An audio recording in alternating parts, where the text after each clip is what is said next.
ഒരു ചിക്കൻ ബിരിയാണിയാണ്. അതിന് വേണ്ടിയിട്ട് ഇവിടെ 1 കിലോ കൈമരി എടുത്തിട്ടുണ്ട്. അതിലേക്ക് ഒരു 4-5 ഏലക്ക, ഒരു ചെറിയ കഷ്ണം കറുവാപ്പട്ട, കക്കോലം, ഗ്രാമ്പു, ഇതെല്ലാം അരിയിലിട്ട് വേവിക്കാനുള്ള സാധനങ്ങള്. ഇനി ചിക്കന് വേണ്ടിയിട്ട് എന്തൊക്കെ വേണം നോക്കാം. ചിക്കൻ ഞാനിവിടെ ഒരു അരമണിക്കൂർ മുന്നേ മുളക് പൊടി, ഉപ്പ്, മഞ്ഞൾപ്പൊടി, തൈര് തിരുമ്മി ഫ്രിഡ്ജിൽ വെച്ചിരുന്നതാണിത്. 2 തക്കാളി എടുത്തിട്ടുണ്ട്, ഒരു സ്പൂൺ മല്ലിപ്പൊടി എടുത്തിട്ടുണ്ട്, ഒരു 4 സവോള അരിഞ്ഞത്, കുറച്ച് പുതിനയില, കുറച്ച് മല്ലിയില, ഒരു കഷ്ണം ഇഞ്ചി, ഒരു 5 പച്ചമുളക്, ഒരു കുടം വെളുത്തുള്ളി. ഇത് നമുക്ക് ചോറിന് വറുത്തിടാനുള്ള സവോളയാണ്. അതുപോലെ ചോറിന് ഡെക്കറേഷൻ ചെയ്യാനുള്ള മല്ലിയിലയും പുതിനയിലയും. ഇത്രയും സാധനങ്ങൾ നമുക്കൊന്ന് ചതച്ചെടുക്കാനുള്ളതാണ്. അത് നമ്മുടെ ഒരു മിക്സിയുടെ ജാറിലോട്ട് ഇട്ട് നമുക്കൊന്ന് ചതച്ചെടുക്കാം.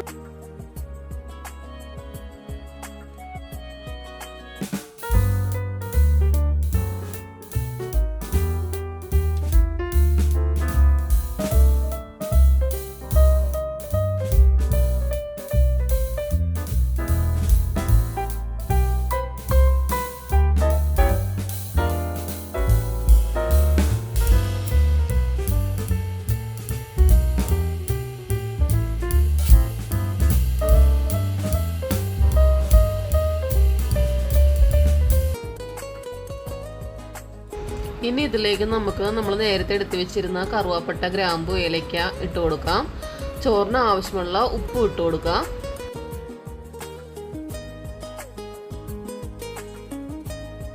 ഇനി ഇതിലേക്ക് 1 സ്പൂൺ വെളിച്ചെണ്ണയും 1 സ്പൂൺ നെയ്യും ഒഴിച്ചു കൊടുക്കാം. അത് ചോറ് ഒട്ടിപ്പിടിക്കാതിരിക്കാൻ വേണ്ടിയിട്ടാണ് നമ്മൾ അങ്ങനെ ആഡ് ചെയ്യണത്. നമുക്ക് ഇനി ഒരു പാൻ അടുപ്പത്ത് വെച്ച് അതിലോട്ട് കുറച്ച് I desire your worst, so you can just hide while I work. I ain't tired, you first. I'll write a second, third verse about the lies you go disperse. You never did shit, I know it hurts. Something deep inside won't let me quit. I swear that I'm inspired by all this shit. Tell me that I can't and I won't. That's what guides me the most. Fuck your lies, I'll do what I want. The gas in the back of the set, never leave. She's so bad, can't beat the black. ആയിട്ടുണ്ട്. നമുക്കൊരു പാത്രത്തിലോട്ട് കോരി മാറ്റാം. നമ്മുടെ ചോറ് ഇവിടെ പകുതി വേവായിട്ടുണ്ട്. അതിലേക്ക് നമുക്ക് പകുതി നാരങ്ങ പിഴിഞ്ഞ് ഒഴിച്ചു കൊടുക്കാം.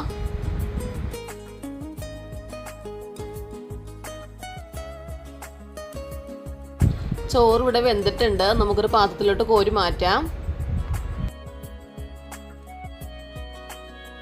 ഇനി നമുക്ക് ഇതിന്റെ മസാല റെഡിയാക്കാം. അതിന് വേണ്ടിയിട്ട് ആ സവാള വറുത്ത എണ്ണ ബാക്കി ഉണ്ടായിരുന്നതിന് അതിലോട്ട് ഒഴിച്ചിട്ടുണ്ട്. അതിലേക്ക് 1 സ്പൂൺ നെയ്യും കൂടെ ആഡ് ചെയ്ത് കൊടുക്കാം.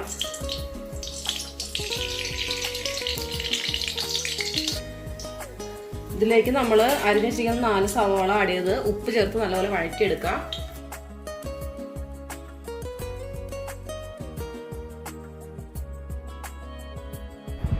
സവോള ഇവിടെ നല്ലപോലെ വഴന്നു വന്നിട്ടുണ്ട്. അതിലേക്ക് നമുക്ക് നേരത്തെ അരച്ച് വെച്ചിരുന്ന പച്ചമുളക്, ഇഞ്ചി, പുതിന അത് അരച്ചത് ചേർത്ത് നല്ലപോലെ മിക്സ് ചെയ്തെടുക്കാം.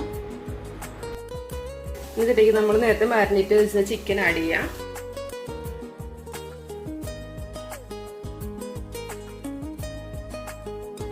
ഇനി ഇതിലേക്ക് നമുക്ക് 1.5 സ്പൂൺ തൈര് ഒഴിച്ച് നല്ലപോലെ മിക്സ് ചെയ്യാം.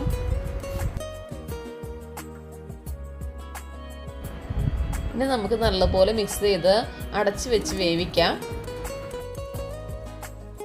ചിക്കൻ ഇവിടെ വെന്തിട്ടുണ്ട്. ഇനി അതിലേക്ക് നമുക്ക് കുറച്ച് മല്ലിയില അരിഞ്ഞതും കുറച്ച് പുതിനയില അരിഞ്ഞതും അതുപോലെ നമ്മൾ നേരത്തെ വറുത്ത് വെച്ചിരുന്ന സവോളയുടെ പകുതി അതും ആഡ് ചെയ്ത് നല്ലതുപോലെ മിക്സ് ചെയ്തെടുക്കാം.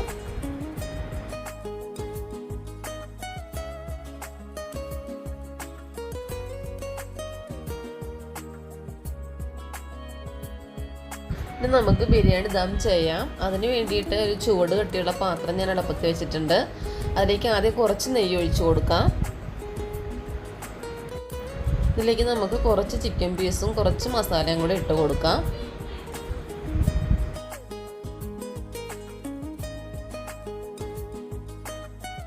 ഇതിലേക്ക് നമ്മൾക്ക് നേരത്തെ വേവിച്ച് വെച്ചിരുന്ന ചോറ് കുറച്ച് ആഡ് ചെയ്ത് കൊടുക്കാം. ഇനി ഇതിൻ്റെ മുകളിലേക്ക് നമുക്ക് നേരത്തെ വറുത്ത് വെച്ചിരുന്ന കുറച്ച് സവോള ആഡ് ചെയ്യാം. അതുപോലെ കുറച്ച് മല്ലി.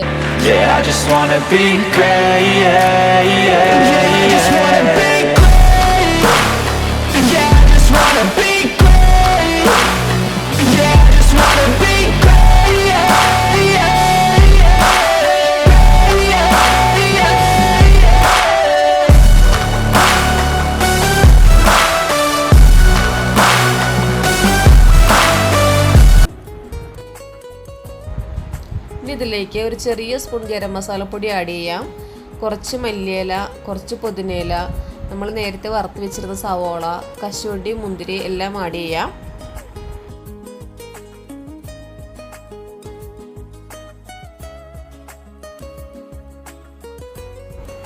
ഇനി ഇതിലേക്ക് ഒരു സ്പൂൺ നെയ്യും കൂടെ ആഡ് ചെയ്ത് നമുക്ക് അടച്ച് വെച്ച് ദം ചെയ്യാം.